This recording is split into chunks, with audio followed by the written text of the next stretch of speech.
Still part of his visit, the Environment Minister engaged OGONI youths and all stakeholders in Port Harcourt. The project coordinator welcomed the stakeholders, congratulated the Honorable Minister on his traditional decoration, and gave reasons for the meeting. I am delighted to welcome you to this critical event, an interactive section with the Honorable Minister of Environment, Balarabe Abbas Lawal. Honorable Minister, sir, with your chieftaincy decoration yesterday, you have been admitted into a special category of OGONI elders. Many congratulations, sir.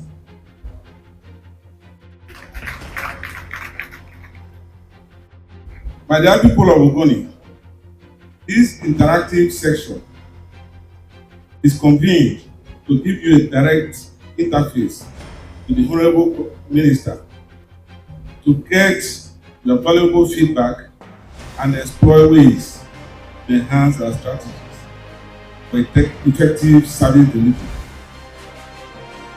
The Honorable Minister acknowledges your esteemed positions as community leaders. HYPREP is currently at a critical juncture with multiple projects and programs running concurrently.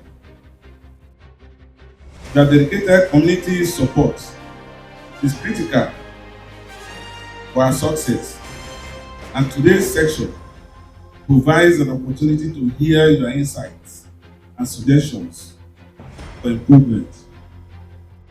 The Honorable Minister is well versed in the question and consistently demonstrates his profound understanding of prevailing issues and unwavering support for the OGONI people.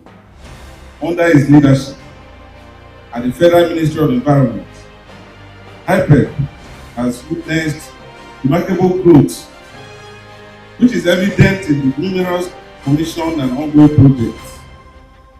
The Project Coordination Office, HYPREP, is more energized to ensure that the mandate of HYPREP is implemented in line with the recommendations of the UNEP assessment report for the land.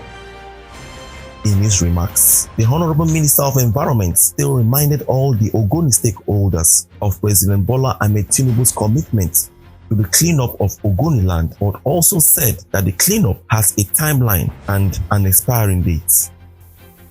Number one, I want to first of all place it here on record that the President and the Commander-in-Chief of the Nigerian Armed Forces, President Bola Tinubu, is very much committed to the issue of cleaning OGONI land. He's very much committed to it. That's why when I appointed as Minister, part of the contract I signed with him, that I'm going to push this project very fast, and that's what I'm trying to do, and that's why I'm here. HYPREP is not an agency. It is a project. It is an assignment that has a lifespan. And the lifespan is going beyond what I before. So it's now almost 7 years on it, and we're not getting anywhere. So I think we need your support. That's why I feel this particular session, to me, is the most important session. Where we'll hear from you, we'll tend to get advice from you. Well, don't tell us what you are doing well. It's all right, we know we are doing well. Tell us how we can do it well, how we can improve what we are not doing well. The keynote speaker touched down deeply on the topic, who is right. Now, if you look at this picture, question is, who is correct among these two persons?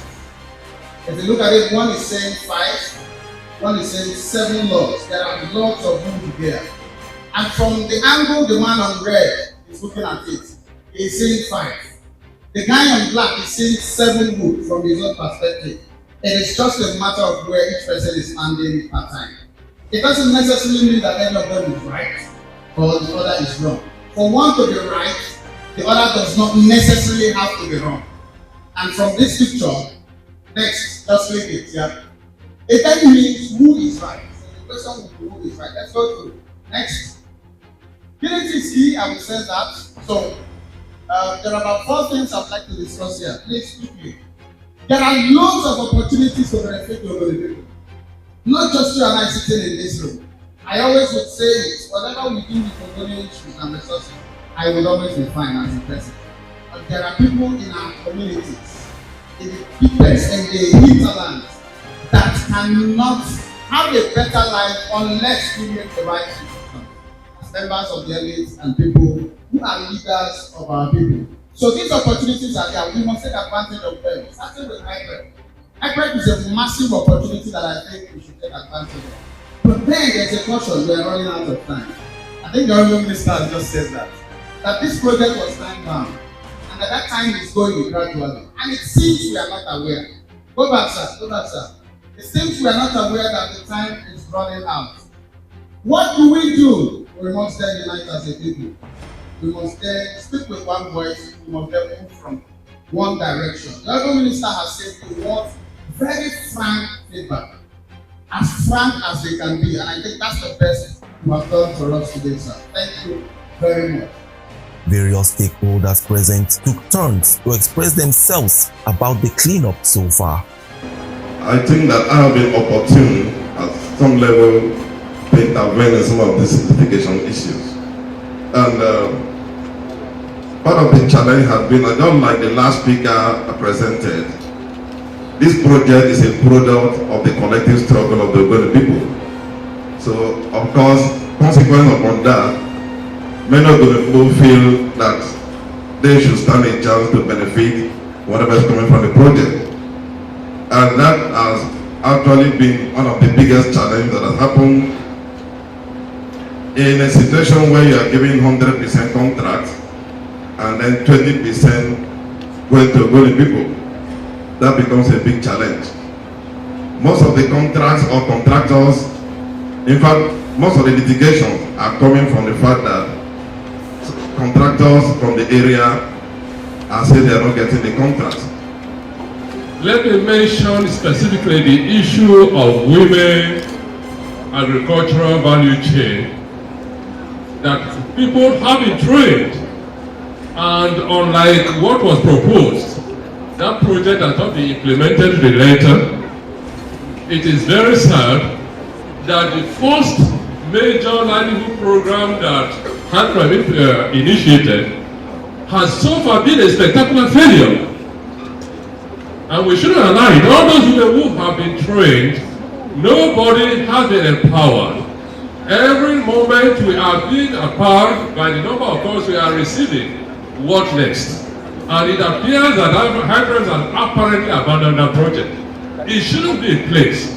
We envisage a situation where women will drive modern agricultural production in OGONI, exporting pineapples, any foreign exchange, exporting smoked fish, and so on and so forth. We don't know what has happened in this moment, and I'm making a very passionate appeal that that project should be revived. When I tell younger ones that if all of this started in 1997, they think, no, HANPREP didn't start then. And I want to tell all of us, and they know, because I've said it before, that we had what we called OGONI Negotiation Committee. And elders of OGONI people were members of that committee. And what we did was to go and negotiate with Shell. And at that time, Shell was a taboo. You couldn't mention Shell in OGONI land because of all the havoc they had created. Now that HANPREP is on, I would like to suggest again, because I know each time I come, I make a small comment. I would like to suggest that the work, the jobs that we are doing in HANPREP, we should hurry them up. We are too slow as far as I'm concerned. You see, this HANPREP is going to move from OGONI land to another place. It's not permanently for OGONI people. So we have to know that. So if we don't do enough in OGONI land and it is time to move, there's nothing we can do about it. So we have to hurry up. Today, stakeholders, I want to state and want to believe strongly that in OGONI land, are born into Kagote as a structure of leadership. Most of join. Supreme Council join me. Later, Ukapani. These are the structural hierarchy of leadership in Ogoni through communication and link to the people. Because of this project, everybody carry Ogoni into their portfolio, into the office of the minister and upload it there. You open your door for everybody.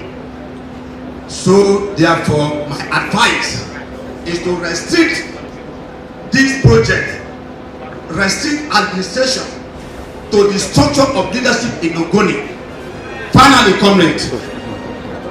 Ogoni people, we should be able to spare the project coordinator by the civil service role. He is a messenger in the office of the minister. We have governing council board members that represent Ogoni people. They are supposed to be answerable to us, and they do not. And we carry our aggression to the PC, who is a messenger in the office of the Minister of Environment. We were told in the previous stakeholder engagement meetings we had, probably in presidential, and the previous board did inform us that there was an investment going on by the governing council or the trustee, and that in that investment the money belongs to the Ogoni. As the stakeholders, we are supposed to know how much we are getting on investment, and in our meetings I don't think we've had that before. The office of the project coordinator had never been steady ever since hybrid came upstream, and it's been an issue of concern to most of us, particularly those of us in the civil society, that we cannot place our eyes, watch one man, particularly on the issue of monitoring and evaluation, because every administration that comes will want to shift plan and agenda. And just as you are young in the ministry, that is the same way the PC is young. The issue of stability in that office is important to us because it will help us in our own assessment of the project so far. So I'm calling on you to ensure that there is stability in that office. 5,000 training for the Ogoni youth is ongoing, but we want to appeal to the Honorable Minister and management of IPREP that we are in the 21st century, which we think youth of Ogoni deserve skill of the 21st century. We are oil producing community, and soon we are thinking of economic rebirth in Ogoni land. So we will appeal to Honorable Minister that 5,000 training for the Ogoni youth is too small for us. Ogoni youth, we are about 78% of the population. We have about 2.5 million people. We have about 1.5 million youth in Ogoni. As a father, I will advise all of us who are here that one thing that we must understand is that the minister have done what he's supposed to do today. But however, minister, I have to place it on record that the real people he's supposed to talk to are not the people that are here. The real people he's supposed to talk to are the very, very local people where many of them are doing one job or the other which we have already engaged in. If I ask now, which person come from my village and is here? Nobody will raise up hand. Which women? No, hold on, sir. Which person, which women come from there? And so, what we are here for, what I'm trying to tell is that you have to go down. Next time you come, you will not stay in Port Harcourt. You will go down to the local government, where you will meet the real people that are suffering what they are suffering in the local community. Wherever this kind of things happen, they have what we call affirmative action, where deliberate effort is made to involve the people, the local people.